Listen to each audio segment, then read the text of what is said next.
Bien, bonjour les enfants. Aujourd'hui, nous allons faire les quadrilatères. Alors, est-ce que quelqu'un sait ce que c'est que des quadrilatères? Oui, il y est jamais tombé, je t'écoute. Un cousin du coléoptère? Non, rien à voir. Lilian? Un polygone qui a quatre côtés. Parfait, Lilian, t'as la pêche aujourd'hui, dis donc.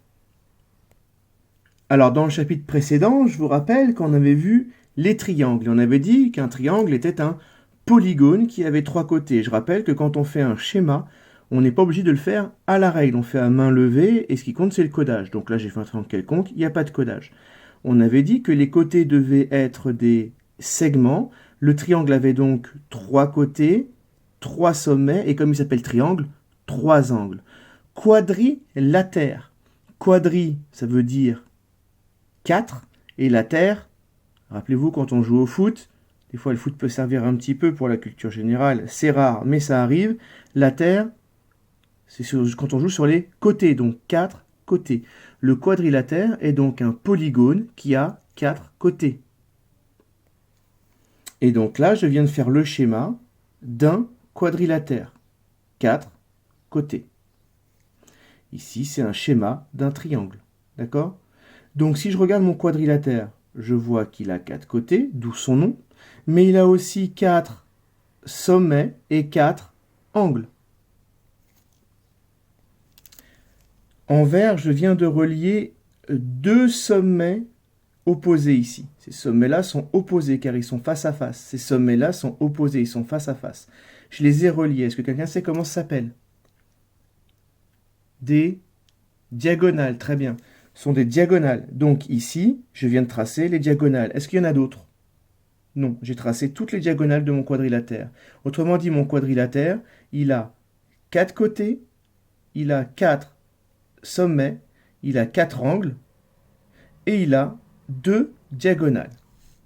On va écrire donc la définition. Donc grand 1, généralité, définition. Alors vas-y, Lisa, je t'écoute. Allez, Lisa. Un quadrilatère est un polygone qui a 4 côtés, 4 sommets, 4 angles et 2 diagonales. Très bien, Lisa. Pardon? J'imite très mal Lisa. Oui, c'est vrai, mais je fais ce que je peux. Donc ici, notez bien ça dans votre cahier de leçons. Un quadrilatère est un polygone qui a 4 côtés, 4 sommets, 4 angles et 2 diagonales. On va donc faire un exemple. Donc vous allez tracer un quadrilatère quelconque. Vous voyez bien, on va appeler ABCD, c'est son nom. Il s'appelle ABCD. On peut le faire dans l'autre sens, peu importe. Faites la même chose que ce qui est fait ici. Et en vert, vous coloriez les 4 angles. En rouge, vous tracez les 2 diagonales. Très bien. Et à côté, vous écrivez le quadrilatère ABCD est composé de ABCD. Je rappelle que c'est son nom. Alors, de quoi est composé ce quadrilatère? La passoire, je t'écoute. Hugo Loris, pardon, c'est vrai, je confonds toujours les deux. Je t'écoute. Il a 4 côtés, très bien. Est-ce que tu peux me les citer? Alors, il y a le côté AB, parfait. Il y a le côté BC, le côté CD et le côté DA ou AD, c'est comme vous voulez. Attention, ce sont des segments, donc on le note entre crochets. Il a 4 côtés, AB, BC, CD, DA. Là, j'ai écrit dans l'ordre AB, BC, CD, DA. Je rappelle qu'on peut écrire aussi AD ou DC. Si on veut, à la place de CD, on peut écrire DC. On peut écrire CB à la place de BC. C'est comme vous voulez, mais c'est entre crochets. Qu'a-t-il d'autre? Oui, sauter haut et sauter loin. Il a 4 sommets, exactement. Est-ce que tu peux me dire leur nom? Très bien, il y a le sommet A, le sommet B, le sommet C et le sommet D. Donc on écrit 4 sommets A, virgule B, virgule C et D. Pourquoi on met ça? Parce que si on écrit A, B, C, D tout collé, ça veut dire que c'est le nom du quadrilatère, donc c'est plus les sommets. Donc faites attention à ça.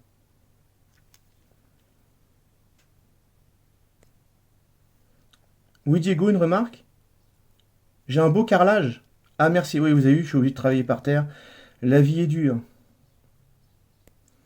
Bon alors, mais qu'est-ce qu'il a d'autre, mon quadrilatère? Il a 4 côtés, il a 4 sommets et il a 4 angles. Très bien. Alors, qui peut me citer les 4 angles? L'immatriculation, je t'écoute. Il y a l'angle BAD. Très bien. B, AD, je rappelle que c'est cet angle-là, la lettre A est au milieu. Il y a ABC avec le B au milieu, très bien, et on n'oublie pas de le noter avec un chapeau. Alors on va écrire directement les quatre, vous n'avez plus qu'à les recopier, ils sont en vert. DAB, c'est l'angle qui est en A, ABC, c'est l'angle qui est en B, BCD, BCD, c'est l'angle qui est en C, et CDA, pardon, c'est l'angle qui est en D. Parfait. Oui, parfum? J'ai oublié les deux diagonales, exactement. Les deux qui sont en rouge, là, les deux diagonales, ce sont des segments aussi. Donc je t'écoute, il y a le segment AC et le segment BD, ce sont mes deux diagonales. Donc on va l'écrire, parfait. Tu vois, j'avais pas oublié, c'était une feinte. Donc ici, AC, BD. Parfait, on connaît tout de notre quadrilatère. Et donc maintenant, il va falloir faire ce qu'on appelle les quadrilatères particuliers. Donc grand 2, les quadrilatères particuliers. Vous vous souvenez des triangles particuliers? Il y avait le triangle isocèle, triangle équilatéral, triangle rectangle, triangle isocèle rectangle, et ainsi de suite, d'accord? On va faire pareil pour les quadrilatères. Alors qu'est-ce que vous connaissez comme quadrilatère particulier? L'éléphant, je t'écoute. Ah d'accord, tout d'un coup, rectangle, carré, losange, ok, super, parfait. Donc il y a effectivement le rectangle, le losange, le carré. On va donc détailler tout ça. On va commencer par le rectangle. Celui-là, vous connaissez depuis très longtemps. Il a une particularité, le rectangle, c'est que c'est un quadrilatère. Alors, souvent, vous me dites ça. Vous me dites qu'il a les côtés opposés parallèles et tout ça. Les côtés opposés de même longueur, oui aussi, c'est vrai. Mais la vraie particularité qu'il a, c'est qu'il a 4 angles droits. Dès que vous avez 4 angles droits, c'est un rectangle. Donc, vous pouvez marquer définition. Un rectangle est un quadrilatère qui a 4 angles droits. Oui, Jane McEnroe? Tu préfères quand c'est Lisa qui dit d'accord. Très bien. Merci pour ta remarque. Du coup, regardez, si je veux faire un quadrilatère qui a 4 angles droits, je fais un côté. Je vais faire ici un premier angle droit. Une fois que je suis là, je suis obligé de faire un autre angle droit parce qu'il en a 4, donc je fais un angle droit comme ça. Si jamais je prolonge là et que je refais un angle droit, qu'est-ce qui se passe? Ça ne fermerait pas. Donc obligatoirement, ces deux côtés-là, ils doivent avoir la même longueur. C'est obligatoire. Sinon, je ne peux pas fermer. Et même chose, ces deux côtés-là doivent avoir la même longueur. Donc, quand j'ai mes 4 angles droits, il en découle que forcément les côtés opposés sont de même longueur, sinon on ne pourrait pas fermer notre quadrilatère. Et donc ce ne serait plus un rectangle.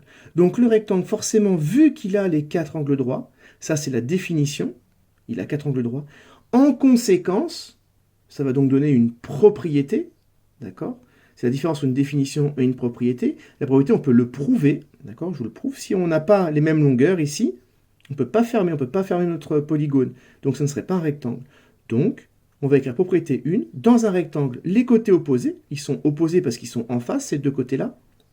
Ces deux côtés qu'on appelle d'ailleurs la longueur, je rappelle, sont égaux, ils ont la même longueur. Et ici, même chose pour ces deux côtés-là qu'on appelle la largeur, ils sont également égaux. Donc on note dans la propriété 1. Dans un rectangle, les côtés opposés sont parallèles et de même longueur. Ce n'est pas la définition, d'accord? Si on vous met juste 4 angles droits dans un quadrilatère, ça suffit pour dire que c'est un rectangle. Après, vous pourrez compléter le codage. Par exemple, si je prends ça, vous pouvez compléter le codage et faire ça. Montrer que les côtés opposés sont égaux. D'accord? Ont la même longueur. Je viens de tracer en rouge à main levée, les diagonales. Eh bien, dans un rectangle, si vous mesurez les diagonales, ça on pourrait le prouver grâce au théorème de Pythagore, mais comme vous n'avez pas encore appris le théorème de Pythagore, je ne peux pas vous le faire, que les diagonales ici, qui sont en rouge, ont toujours la même longueur quand c'est un rectangle. D'accord? Déjà, elles se coupent en leur milieu, ça on verra plus tard pourquoi. Mais déjà, ce que vous pouvez retenir, c'est que les diagonales d'un rectangle ont la même longueur. Donc on va le noter. Propriété 2. Dans un rectangle, les diagonales sont de même longueur. On va s'arrêter là pour aujourd'hui. Je vais vous donner de quoi vous entraîner déjà sur la compréhension des quadrilatères et sur la construction des rectangles. C'est pas aussi simple que vous ne le croyez. Quand il n'y a pas les carreaux, vous avez un peu plus de difficultés. Voilà, je vous laisse. Je vous dis à jeudi pour la suite. On essaiera d'avancer encore ce chapitre-là, voire de le terminer. Bonne journée à vous et à bientôt. Au revoir.